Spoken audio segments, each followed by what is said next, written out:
quien realizó sus estudios de pregrado en física en la Escuela Politécnica Nacional, acá en Quito.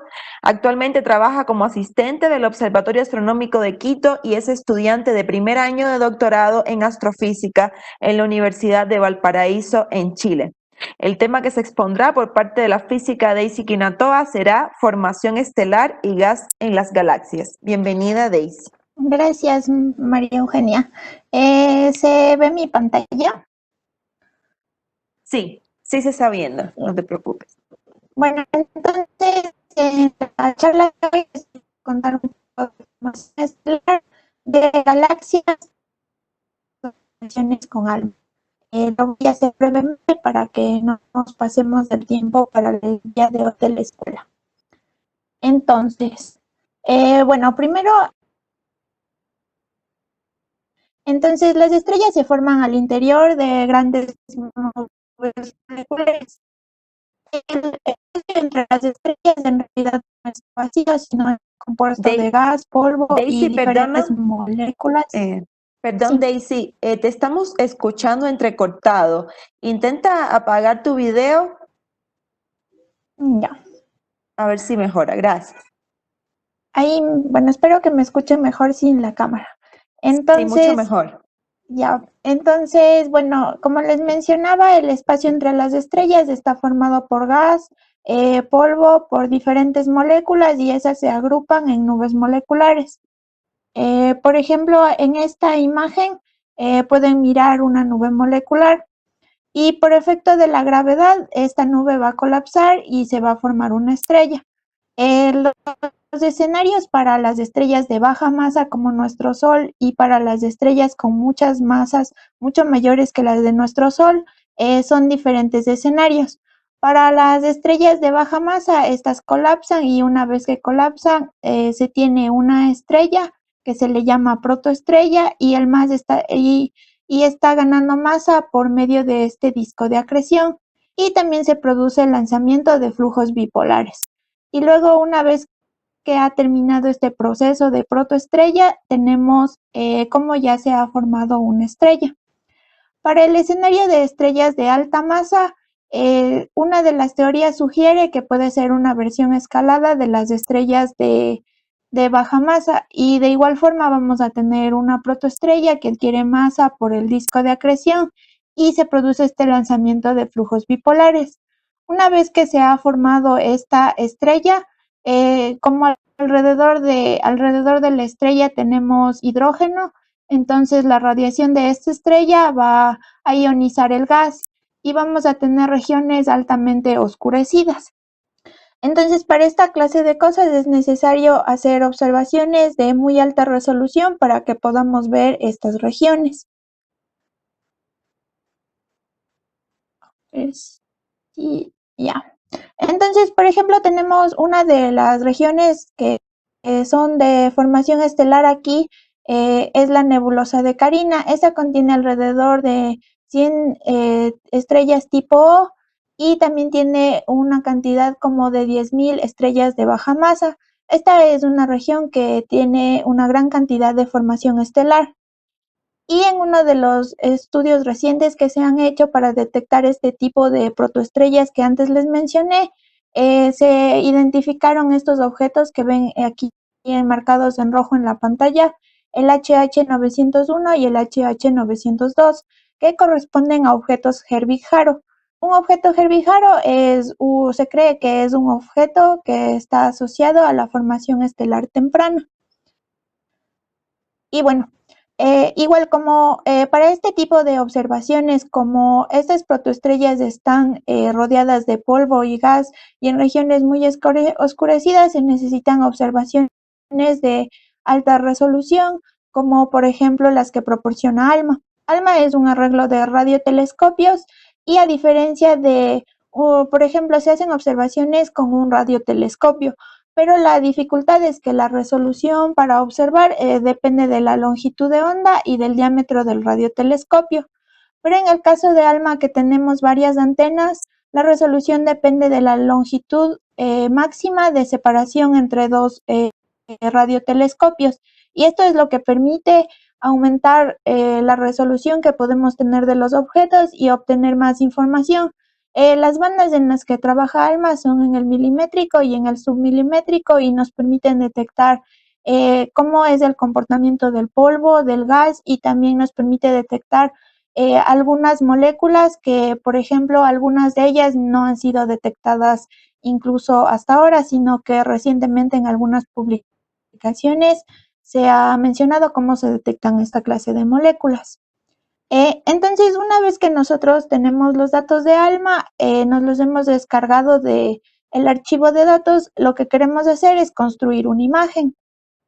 Algunos de ustedes mencionaban en el chat cómo se puede construir una imagen con datos de otros telescopios que no sean el óptico.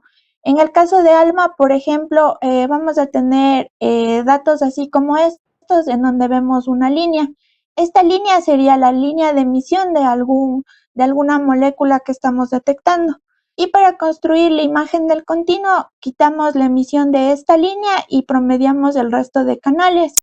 Y es así que vamos a tener cómo es la emisión continua de una fuente. Pero también podemos construir algunos mapas que son un tanto más complicados y nos dan más información de las fuentes. Por ejemplo, un mapa que es muy interesante es el momento cero, que lo que nos da es el flujo integrado de la emisión en toda esta región. Y por ejemplo, el momento 1, en cambio, nos habla acerca de la velocidad de una determinada región de la que estamos observando. Entonces, por ejemplo, para el caso de este estudio que yo les mencionaba, en donde se quería detectar cómo es la emisión de esta región para ver cómo son los pilares de la emisión de polvo y gas y detectar a este objeto, el HH901, se construyen con datos de ALMA, mapas de la emisión integrada y también mapas de la velocidad. Entonces, por ejemplo, aquí en esta imagen ustedes van a ver muchos colores. Esos colores están asociados a la velocidad. Y este objeto, que es el HH901, lo observan a la izquierda de sus pantallas, y en la parte central van a poder ver el disco de acreción y van a ver cómo los colores van desde un azul hasta un rojo. Lo que ahí están detectando es cómo se produce la emisión de ese flujo bipolar que les mencioné en las protoestrellas. Entonces, lo que estamos viendo aquí es una protoestrella que está emitiendo un flujo bipolar que va desde este azul a este rojo, que nos muestra un gradiente de velocidad, y lo pudimos detectar haciendo observaciones con ALMA. Ustedes seguramente sepan que el elemento más abundante es el hidrógeno molecular. Sin embargo, existen algunas dificultades para detectar este tipo de elemento por las transiciones que tiene. Entonces utilizamos otro elemento que es el segundo más abundante, que es, por ejemplo, el monóxido de carbono. Y dependiendo de las propiedades que nosotros queramos estudiar en un determinado objeto, vamos a ir seleccionando diferentes moléculas. Y, por ejemplo, ALMA tiene una serie de bandas. Entonces nosotros determinamos qué elementos nos gustaría estudiar y vemos en qué frecuencia cae ese elemento en la banda de ALMA, y de acuerdo a eso vamos construyendo nuestro proyecto para ver cuáles son las observaciones que vamos a realizar y dar más datos aún más técnicos para saber esta información. Entonces, bueno, esta, por ejemplo, es una imagen distinta. No solo muestra la emisión de ALMA, sino muestra la emisión obtenida por el Hubble Space Telescope. En verde está la emisión del Hubble y en rojo están los resultados obtenidos con ALMA. Ustedes pueden ver los contornos que representan, por ejemplo, al disco de acreción, y en azul y rojo van a ver los flujos bipolares de este objeto estelar joven. Y es importante estudiar este tipo de objetos porque nos permiten entender mejor cómo es la formación estelar. A ver. Entonces, bueno, pero nosotros estamos viendo cómo se produce la formación estelar a ver, déjenme ver. Bueno, aquí era un video, no sé si se esté reproduciendo, me parece que no. Pero la idea era mostrarles cómo se detecta la formación estelar en, en, en nuestra galaxia. Porque como ustedes saben, nosotros no estamos en el centro de la galaxia, sino estamos en uno de los brazos de la galaxia, en el brazo de Orión. El enlace del video se los voy a dejar en el chat más adelante. Entonces, nosotros no, formamos parte de la galaxia de la Vía Láctea y estamos en uno de los brazos de la galaxia. Esta galaxia, bueno, se menciona que es una de en las que en estructura es más parecida a nuestra Vía Láctea. Como ustedes, bueno, nuestra galaxia, la Vía Láctea, es una galaxia espiral porque tiene estos brazos y tiene una barra en el centro y aparte de ese tiene un núcleo. Aparte de eso, les puedo mencionar que la formación estelar está ocurriendo en los brazos de la galaxia, en donde se tiene mayor cantidad de gas y es donde, porque el gas es uno de los ingredientes más importantes para formar estrellas. Y bueno, pasando de un poco al tema de las galaxias, en el video que no les pude mostrar, se muestra cómo se van detectando regiones de formación de estrellas en diferentes puntos de la Vía Láctea. Pero lo que nosotros queremos hacer es estudiar cómo se produce esa formación estelar en las galaxias. Entonces, para eso, primero tenemos que ver que hay diferentes tipos de galaxias. Lo que hizo, por ejemplo, Edwin Hubble fue clasificar a las galaxias de acuerdo a la forma que visualmente se observa que tienen. Entonces las clasificó en elípticas, en espirales normales y en espirales barradas, esta última siendo la forma que tiene nuestra Vía Láctea. Entonces, en el caso de las galaxias elípticas, estas tienen poco gas y no forman estrellas y solamente tienen estrellas que están en la última etapa de su vida, es decir, en estrellas viejas. Si ustedes se forman aquí, se pueden observar en la parte de abajo, pueden ver que hay números E0, E2, E5. Esta es una subclasificación de las galaxias elípticas, porque como pueden ver, no todas tienen la misma forma, sino que su forma va cambiando. Algunas tienen una forma más elíptica que otra, entonces los números se van colocando de acuerdo a la forma que las galaxias tengan. Y bueno, luego nos vamos a las galaxias espirales, en las que, por ejemplo, estas tienen esos brazos en forma de espiral y que es en donde está el gas para que formen activamente las estrellas. Entonces, igual, por ejemplo, si ustedes observan aquí, no todas las tres galaxias espirales se ven de forma semejante. Algunas se ven de perfil y otras de canto. Entonces, igual dentro de la clasificación de galaxias espirales tenemos una subclasificación para determinar dentro de qué categoría entran estas galaxias. Y por último tenemos a las galaxias espirales barradas, que son las que tienen más de la mitad y se cree que más de la mitad de galaxias tienen una barra. Y aquí está un ejemplo de galaxia espiral barrada y nuestra Vía Láctea es un tipo de esta galaxia. Y por último tenemos a las galaxias irregulares. En este tipo de galaxias no tienen una forma definida y un ejemplo es la Gran Nube de Magallanes, que es un tipo de galaxia irregular. En el esquema de Hubble les mostré cómo se clasifican a las galaxias de acuerdo a su forma, pero en un estudio reciente que fue realizado por el Spitzer durante muchos años se mapeó a diferentes galaxias en la emisión de polvo que estas tengan y se las colocó en el diagrama de Hubble y pueden observar aquí que existe un gran tipo de galaxias y una clasificación muy grande que si les interesa pueden ustedes buscar. Entonces, bueno, pasando de las galaxias, en las galaxias surgen algunas preguntas, como cómo se han formado las galaxias, por qué existen estos diferentes tipos de galaxias según el esquema de Hubble. Cada una de estas galaxias se crearon diferentemente y cómo van a evolucionar esas galaxias.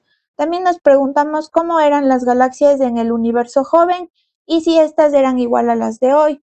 Y la pregunta que, bueno, a mí más me interesa es cómo se regula la formación estelar en las galaxias y qué es lo que provoca provoca que algunas galaxias tengan mayor formación estelar que otras.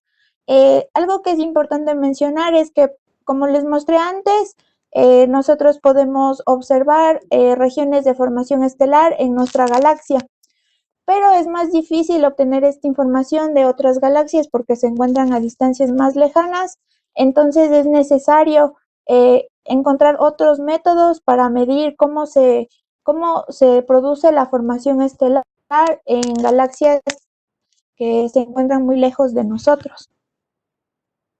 Entonces, para cuantificar la formación estelar, lo que tenemos es la tasa de formación estelar. Y lo que nos indica esta cantidad es que queremos medir la velocidad a la que se están formando las estrellas en una determinada galaxia. Es decir, lo que queremos saber es cómo se relaciona la cantidad de gas que tenemos y cómo éste se va formando, va haciendo que se formen estrellas. Entonces, esta cantidad está dada en masas por años, como pueden observar en la parte de aquí de sus pantallas. Entonces, por ejemplo, tenemos diferentes tipos de galaxias que están formando estrellas a diferente velocidad. Algunas lo hacen de manera muy eficiente y otras no tan eficiente. Entonces, dentro de las galaxias que tienen estallidos de formación estelar, a estas se les conoce como starbursts. Y estas galaxias lo que están haciendo es que tienen un brote de formación estelar y tienen una gran cantidad de formación de estrellas, y lo que se quiere conocer es cómo está relacionada esta formación estelar en diferentes tipos de estrellas, las galaxias normales que conocemos y las galaxias de Star Wars. Queremos saber cómo se produce la formación estelar en este tipo de galaxias. Entonces, para trazar la formación estelar se necesita utilizar diferentes trazadores para caracterizar cómo se produce este tipo de proceso en las galaxias. Por ejemplo, con referencia a lo que decía, ustedes aquí pueden observar dos tipos de galaxias. Entonces, por ejemplo, en la M51 de la izquierda, ustedes van a observar que la formación estelar está concentrado principalmente en los brazos de espirales de la galaxia, pero en la imagen de la derecha van a observar que hay un intenso estallido de formación estelar, y esto se puede observar por la cantidad de gas y polvo. En las regiones donde hay mucho gas y polvo es donde se va a producir la formación estelar, y podemos trazar este tipo de material utilizando diferentes trazadores, como por ejemplo el monóxido de carbono. Entonces, existe una correlación entre la tasa de formación estelar y la cantidad de gas, porque el gas, dependiendo de la cantidad, porque se cree que dependiendo de la cantidad de gas que exista en una galaxia, vamos a tener mayor o menor formación estelar, es lo que se esperaría. Entonces, Kennycoott Schmidt determinó una correlación entre en la densidad de tasa de gas y la formación estelar para una muestra de 61 galaxias.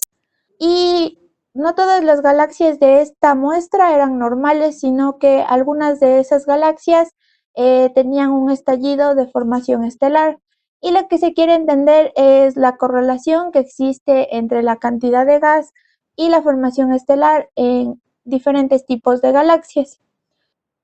Entonces, en lo que yo me encuentro trabajando por ahora es en estudiar una nueva muestra de galaxias que fue obtenida con el Survivales, que muestra, que es una muestra de 64 galaxias, pero ahora estoy estudiando 34 galaxias para entender cómo se produce la formación estelar a diferentes corrimientos al rojo. Bueno, esta parte de corrimientos al rojo la van a poder aprender y revisar mucho más en la charla que van a tener el día miércoles o jueves, me parece, en Galaxias.